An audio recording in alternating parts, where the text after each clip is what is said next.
Hello students, this video is for 5th semester students, bilingual explanation in English and Telugu. So those who want Telugu explanation can listen to this video. There is another video which is completely in English. Okay, so you can refer to the other video if you prefer listening in English. So some of the students may need Telugu explanation, that is why I am doing this again. So English express అనేది 5th semester స్టూడెంట్స్కి కొత్తగా Osmania university release చేసిన text book. ఈ text బుక్లో మీకు 5th సెమిస్టర్లో 3 units నేర్చుకోవడానికి ఉంటుంది. సో ఫస్ట్ యూనిట్లో మీకు ఒక పోయం, ఒక ప్రోస్ అనేది ఉంది. ద లోటస్ అనేది పోయం, తోరు దత్ రాసిన పోయం. ఇంకా సాలిట్యూడ్ అనేది ఇంకొక ప్రోస్, అది హెన్రీ డేవిడ్ థోరియో రాశారు. సో ఫస్ట్ మనం ద లోటస్ అనే పోయం డిస్కస్ చేద్దాము. ద లోటస్ అనే పోయం తోరుదత్ రాశారు. తోరుదత్ అనేది ఒక బెంగాలీ పోయెట్, ఉమెన్ రైటర్. ఆమె she was Born in Kolkata in 1856. ఆమె 19th century రైటర్, చాలా ఇంపార్టెంట్ అయినటువంటి రైటర్. ఇండియన్ ఇండిపెండెన్స్ ముందు ఉన్న రైటర్. ఆ టైంలో బ్రిటిష్ ఇండియాలో చాలా ప్రామినెంట్ రైటర్ అనేది మనం చెప్పుకోవచ్చు. ఆమె ఇంగ్లీష్లో, ఫ్రెంచ్లో రాసేది. ఈ పోయం లోటస్ అనేది ancient ballads and legends of Hindustan అనే కలెక్షన్లో వస్తుంది. సో ఇది ఆమె చనిపోయిన తర్వాత ఈ పోయం అనేది పబ్లిష్ అయింది, ఆ బుక్ పబ్లిష్ అయింది. This poem came out with an introductory memoir by mister Edmund Gosse. The lotus is a sonnet with 14 lines. The poem enacts a type of fable. The first part of the poem sets forth a problem. Cupid, the god of love, raises a question. Which flower is lovelier, the lily or rose? The quality of both the flowers are described. Many poets have talked a lot about the beauty of both rose and lily. Both the flowers have received a lot of praise. Each flower possesses distinct qualities. The rose cannot attain the majestic status of lily, while the lily cannot display the same attraction as the rose. The lily holds sacred ties with Juno, the chief goddess of beauty, whereas rose is associated with Greek goddess Psyche. So, ఈ poem ఒక Sonet మోడ్లో రాశారు. Sonet మామూలుగా 14 లైన్స్లో రాస్తారు. ఈ poem ఒక కథ అలా చెప్పారు, అందుకే ఫేబుల్ అనేది చెప్తున్నాము. సో స్టార్టింగ్ ఆఫ్ ద పోయంలో ఒక ప్రాబ్లం అనేది గురించి చెప్తున్నారు. ఆ ప్రాబ్లంలో ఎవరు క్వశ్చన్ అడుగుతున్నారు అంటే God of love. God of love అంటే ఇంగ్లీష్లో క్యూపిడ్ అనేది చెప్తాము. సో ఏ ఫ్లవర్ చాలా బాగుంటుంది అనేది అడుగుతున్నారు. రోజ్ చాలా బాగుందా లేదంటే లిల్లీ చాలా బాగుందా, రెండిటికి యూనిక్ క్వాలిటీస్ అనేది ఉన్నాయి, అది డిస్క్రైబ్ చేస్తున్నారు. చాలామంది రోజ్ది బ్యూటీ గురించి చెప్పారు, అలానే లిల్లీ పేల్ ఫ్లవర్ కానీ చాలా బ్యూటీ ఉంది లిల్లీ కూడా. So both of the flowers have Majestic qualities. Lily అయితే ఎవరికి చాలా ఇష్టం, lily is tied to Juno అనేది చెప్తున్నారు. జూనో అనేది ఎవరు, goddess of beauty. Rose is tied to Greek goddess psyche. So rose అనేది చాలా ప్యాషన్ చూపించడానికి యూజ్ చేస్తున్న ఫ్లవర్ కాబట్టి it is tied to Greek goddess psyche. Second part of the poem offers a solution. The problem is resolved by Flora, the goddess of flowers. The answer is lotus. So నాకు 2 ఫ్లవర్స్ది quality ఉన్న ఇంకొక flower కావాలని love cupid చెప్తారు. So దానికి answer ఎవరు తీసుకొస్తారు, Flora తీసుకొస్తుంది. So ఆమె లోటస్ది పేరు చెప్తుంది. లోటస్ రోజ్ అండ్ లిలీది కాంబినేషన్, కలర్ చూసినా అట్లనే ఉంటుంది కదా. రోజ్ రెడ్గా ఉంటే, లిల్లీ పేల్ వైట్గా ఉంటే, అది 2 కంబైన్ చేసి ప్యాషన్ అండ్ ప్యూరిటీ 2 సిగ్నిఫై చేస్తున్న రోజ్ది లిల్లీది క్వాలిటీస్ కంబైన్ చేసి లోటస్ని తయారు చేశారు. So this is an ideal flower that you are looking for అనేది చెప్తారు. The ongoing rivalry between the lily and the rose has continued for a long period of time. Considering these aspects, Cupid yearns for a flower that combines the unique traits of both lily and rose.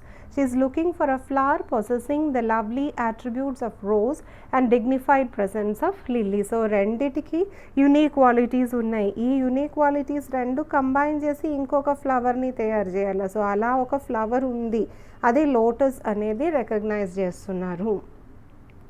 So lotus అనేది మన Indian కల్చర్లో చాలా significant అయిన flower కదా, it is the national flower of India. So eastern and western ideals of beauty combine అవుతుంది లోటస్లో. These flowers symbolize ideals of beauty. Rose west Asian beauty signify చేస్తుంది, lily white colour కాబట్టి European beauty signify చేస్తుంది. The poem explores an Indian theme and it contributed to the beginning of Indian literature in English. Earlier in the English poetry, Indian themes were not present. This poem reflects the Indian cultural identity and respect for native roots. So ఇది 19th centuryలో రాశారు. ఇండియాకి అప్పుడు independence రాలేదు.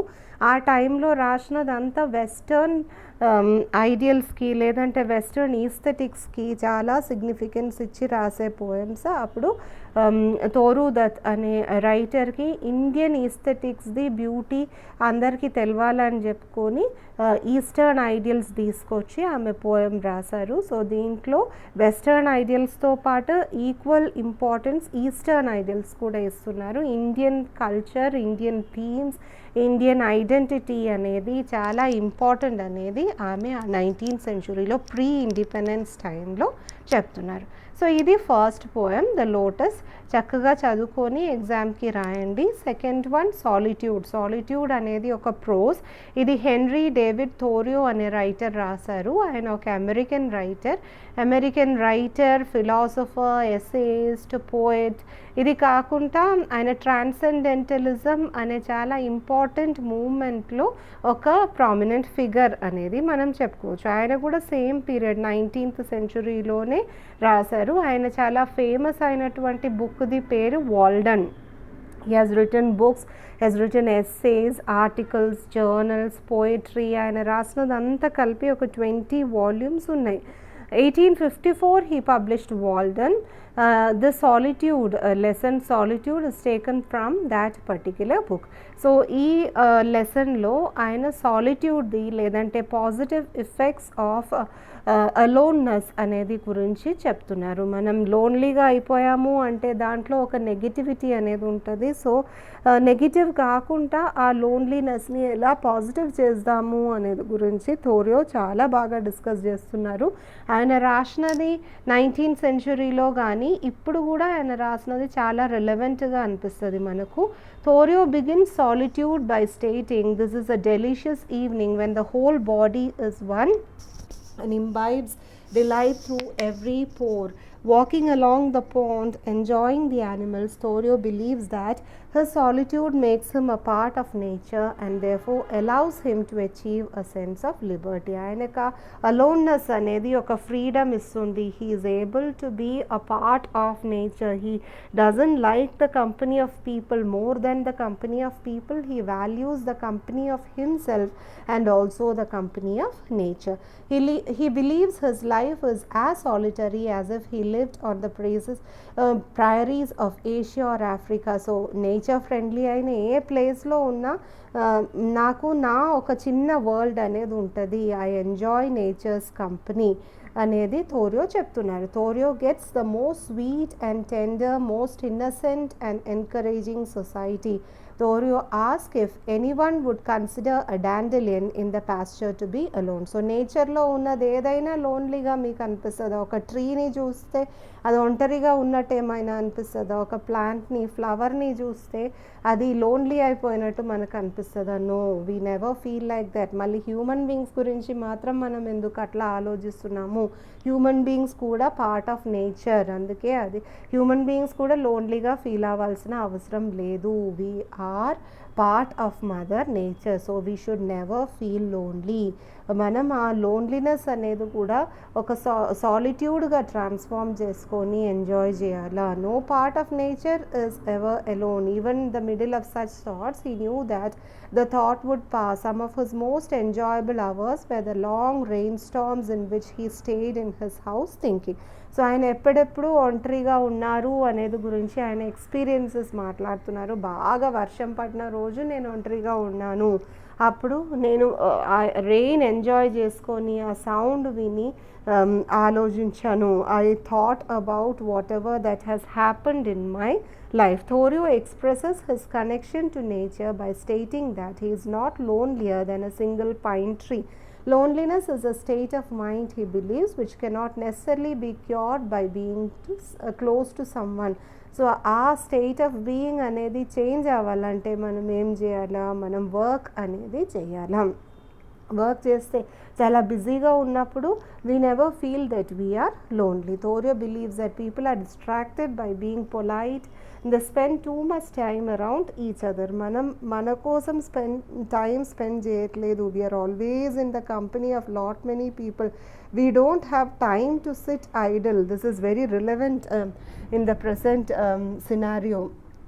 అందరూ phone పట్టుకొని కూర్చుంటున్నారు, లేదంటే ఒక్కొక్కరితో మాట్లాడుకొని ఉన్నారు. ఉట్టిగా కూర్చోవడం అనేది అసలే లేదు. SIT Idol for some time. That is when you reflect about your self, you think about your self.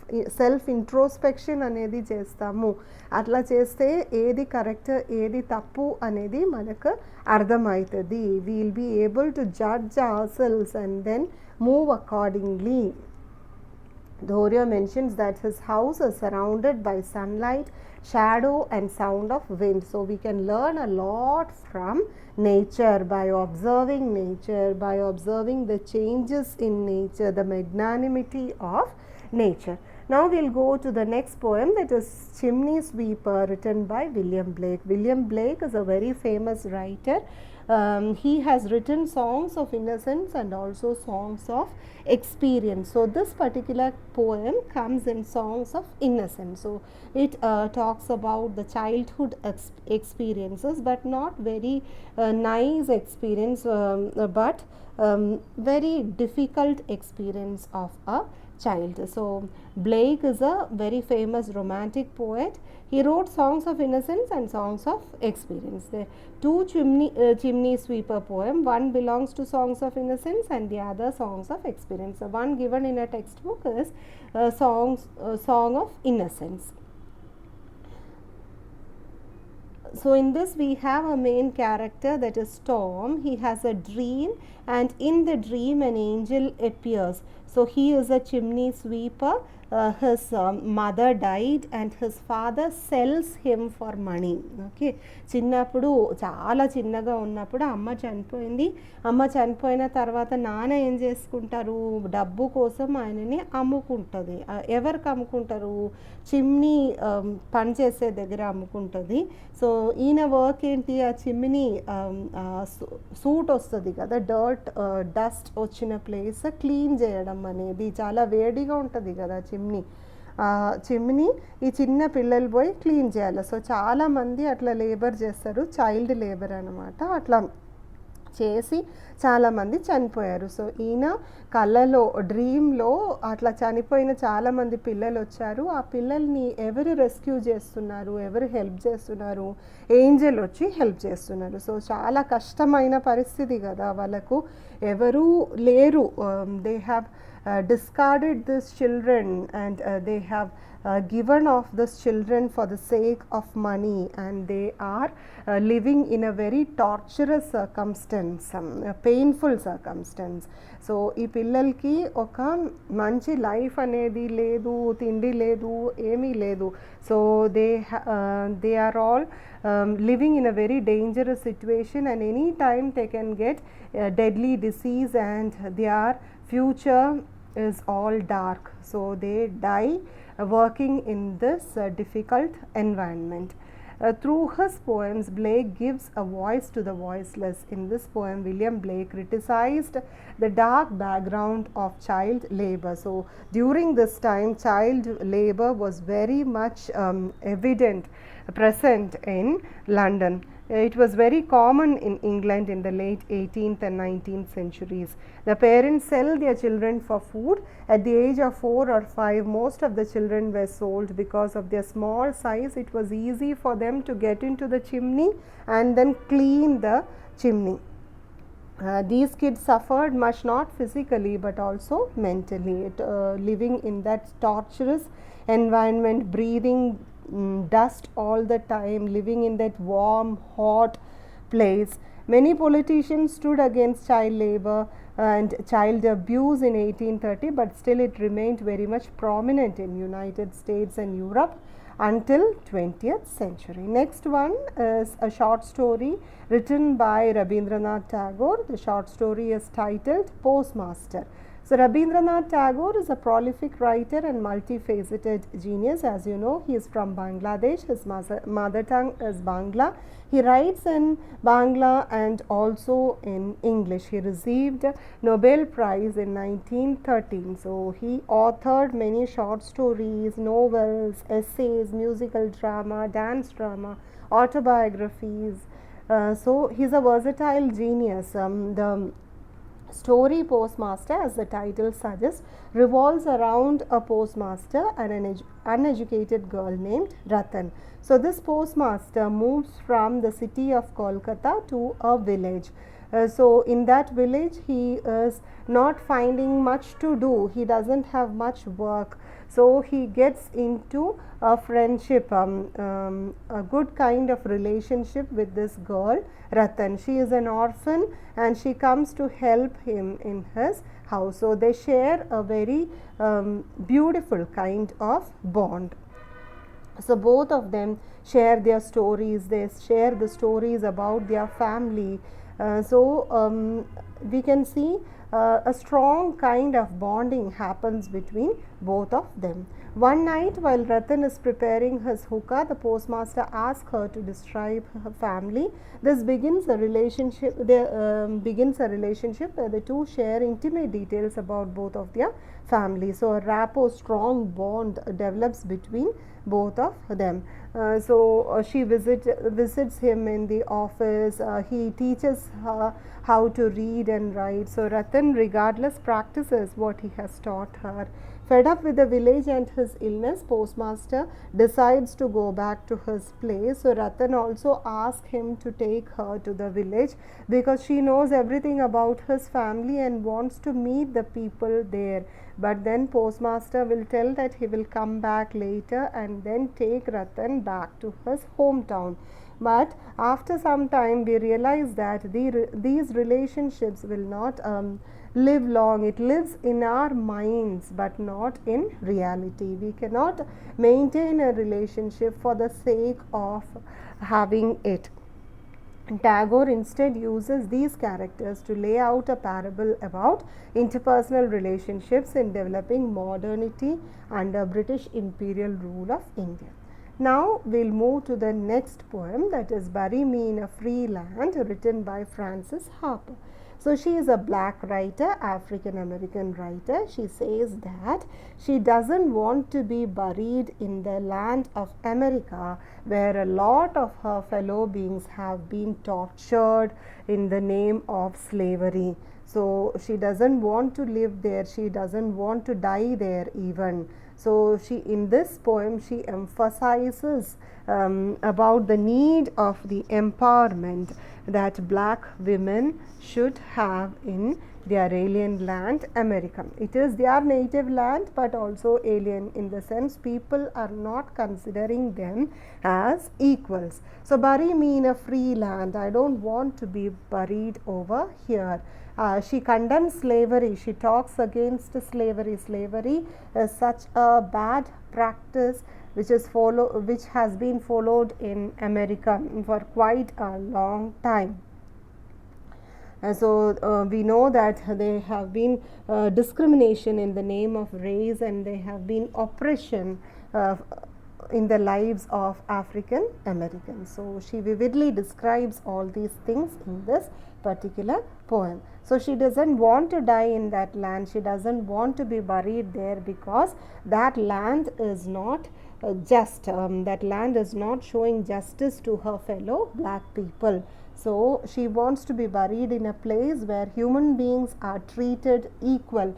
Human beings are valued, not in the name of color or not in the name of their skin or race, but just due to the fact that they are all humans. The poem implies that speaker is dying soon, which lends her a request, a sense of urgency. The message being presented as a sort of deathhood wish also gives a stronger moral authority. So she is anticipating death and she doesn't want to be buried in that particular land. Last one is Homi Baba, written by Inakshi Chatterjee. ఈ లెసన్లో హోమీ బాబా అనే prominent physics scientist గురించి ఇనాక్షి చాటర్జీ చెప్తున్నారు. ఆయన life ఎంత విలువైనది, how valuable contributions he has made to the field of science, atomic energy, and so on. So he is a nuclear physicist. He is the architect of India's atomic energy program. So the writer discusses Homi Baba's commitment to nurturing scientific talent. So he had opportunity to go abroad and settle with a very good life, but then he didn't go. He opted to stay in India. Homi Baba was born on 30th October 1909 in Bombay. His father was a lawyer. His mother was related to the Tatas. His father wanted him to join the Tata Iron and Steel Company, but he wanted to study physics. So his father wanted to send him to Cambridge to study engineering, but he did not like that. He went to Cambridge and then he started studying physics. So the Second World War broke out in 1939, and during that time Homi Baba was having a holiday, so he was in India. So due to the war he couldn't return to Cambridge, so he was forced to stay in India. But after staying in India he realized the importance of Indian culture and also his Indian identity. So he got a job in Indian Institute of Sciences as a reader in charge. C.V. Raman was the director of that particular institute then. So he didn't want to go abroad to study later on. He wanted to work staying in India. The idea of a school of research came in him. So that is how Tata Institute of Fundamental Research was set up in Bombay.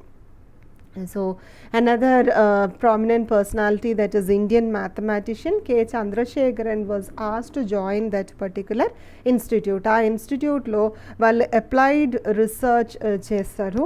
ఇంకా mean while the world was entering a new field, that is atomic energy. Atomic energy అనే దాంట్లో చాలా possibilities ఉన్నాయి అనేది ఎవరు తెలియజేశారు? హోమీ బాబా తెలియజేశారు. So ఆ ఏరియాలో చాలా రీసెర్చ్ అనేది జరగాల్సినది అవసరం ఉంది. ఇంకా నేచర్కి ఏం ప్రాబ్లం రాకుండా రీసెర్చ్ చేయాలా, అది కూడా చాలా important. So 1955 he was elected the president of the first meeting which was held at Geneva. So he was an extraordinary person, చాలా ఇంపార్టెంట్ అయినటువంటి పర్సన్. ఆయన 1966లో ఒక మీటింగ్ అటెండ్ చేయడానికి వియన్నాకి వెళ్ళిన టైంలో ఆయన ప్లేన్ యాక్సిడెంట్ అవుతుంది and he dice. So when he died he was 57 years old. So ఆయన మెమరీలో ఆయన కోసం ఉన్న రెవరెన్స్, రెస్పెక్ట్ చూపించడానికి ట్రాంబే అటామిక్ ఎనర్జీ ఎస్టాబ్లిష్మెంట్ అనేది ఆయన పేరులో బాబా అటామిక్ రీసెర్చ్ సెంటర్ అనేది మార్చారు. Okay, so that is all. You have 3 units, you have 6 lessons. Prepare well and then write the exam. Thank you for listening, students.